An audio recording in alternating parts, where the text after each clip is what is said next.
Hello viewers, welcome to வாழை விருந்து. இன்னைக்கு நம்ம ஒரு சூப்பரான நான்வெஜ் காம்போ எப்படி பண்ணுறதுன்னு பார்க்க போகிறோம்.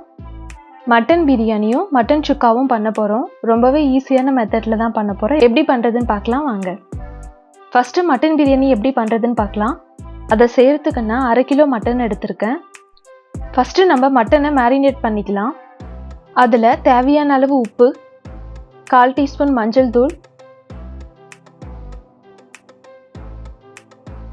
1 டீஸ்பூன் தனி மிளகாய் தூள், அப்புறம் 2 டீஸ்பூன் தயிர்.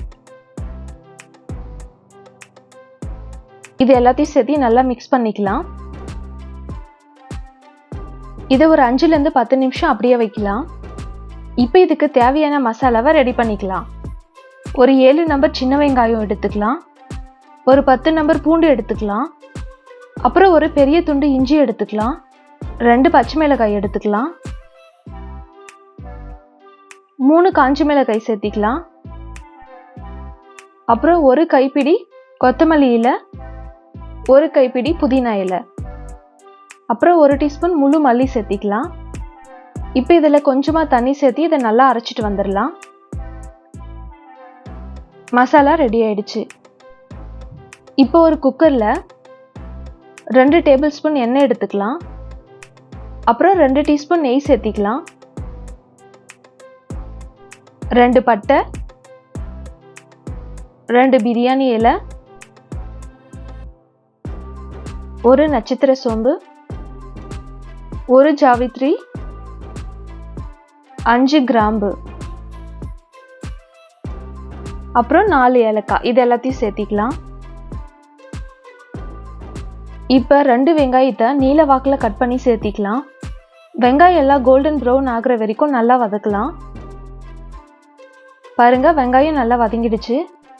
இப்போ ஒரு தக்காளியை ரஃபாக கட் பண்ணி சேர்த்திக்கலாம்.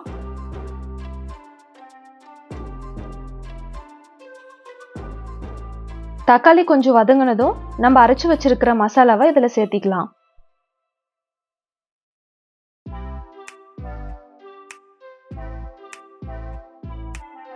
இப்போ மசாலாவோட பச்சை வாசனை போற வரைக்கும் இது எல்லாத்தையும் நல்லா வதக்கலாம்.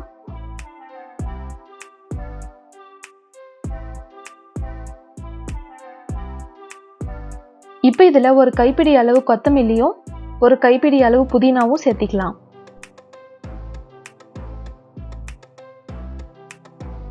இப்போ நம்ம மேரினேட் பண்ணி எடுத்து வச்சிருக்கிற மட்டனை இதில் சேர்த்திக்கலாம்.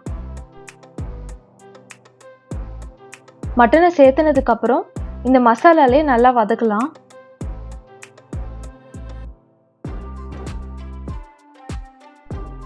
மட்டன் மசாலா கூட நல்லா வதங்கிடுச்சு.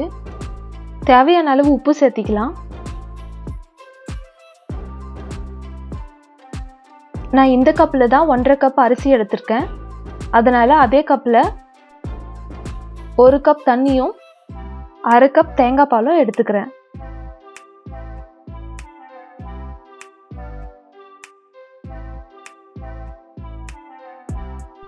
இப்போ இதை மூடி போட்டு ஒரு 6லேருந்து 7 விசில் விடலாம். 6 விசில் விட்டு எடுத்தாச்சு.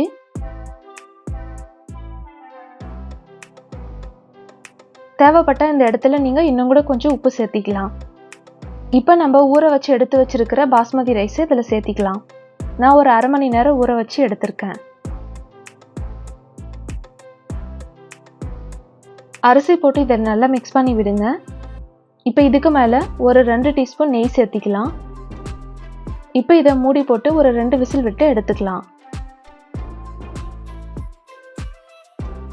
பாருங்க, நம்மளோட பிரியாணி ரெடி ஆயிடுச்சு. குழையாம நல்லா உதிரி உதிரியா வந்திருக்கு. இப்போ பிரியாணி ரெடி ஆயிடுச்சு. மட்டன் சுக்கா எப்படி பண்றதுன்னு பார்க்கலாம்.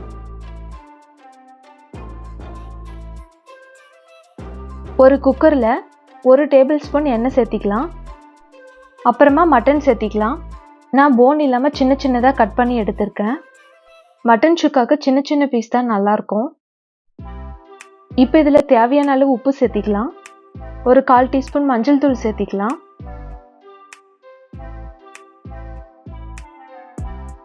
கொஞ்சமாக தண்ணி சேர்த்தி இதை ஒரு 6 விசில் விட்டு எடுத்துக்கலாம்.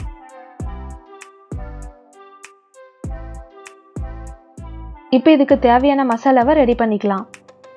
அதுக்கு ஒரு பேனில் 1 டீஸ்பூன் மல்லி, 1/4 டீஸ்பூன் சீரகம், 1/4 டீஸ்பூன் சோம்பு, ஒரு பட்டை, 2 ஏலக்காய், 5 கிராம்பு, 1 டீஸ்பூன் மிளகு, அப்புறம் காய்ந்த மிளகாய் 2. இது எல்லாத்தையும் லோ ஃப்ளேம்லேயே வச்சு நல்லா வறுத்துக்கலாம்.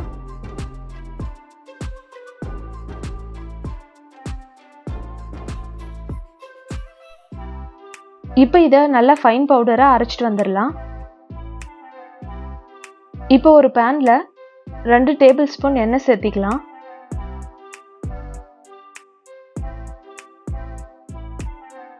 ஒரு வெங்காயத்தை நல்லா பொடியாக கட் பண்ணி சேர்த்திக்கலாம்.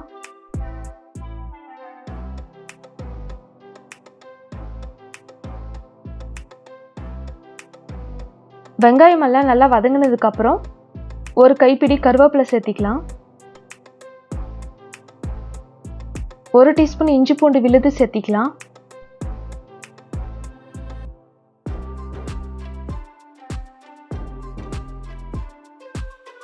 ஒரு பச்சை மிளகாயை இந்த மாதிரி கட் பண்ணி சேர்த்திக்கலாம். இப்போ இது எல்லாமே நல்லா பச்சை வாசனை போகிற வரைக்கும் வதக்கலாம். இதெல்லாம் நல்லா வதங்கினதும் இப்போ நம்ம வேக வச்சிருக்கிற மட்டனை இதில் சேர்த்திக்கலாம்.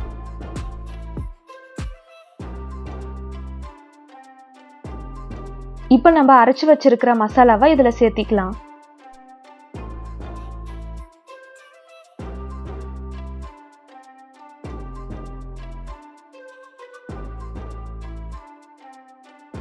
அரை டீஸ்பூன் மிளகாய் தூள் சேர்த்திக்கலாம். இப்போ இது எல்லாத்தையும் நல்லா வதக்கலாம்.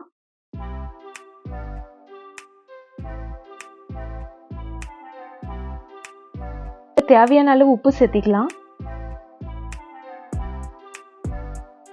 பாருங்க, தண்ணியெல்லாம் நல்லா சுண்டி போய் கெட்டியாயிடுச்சு.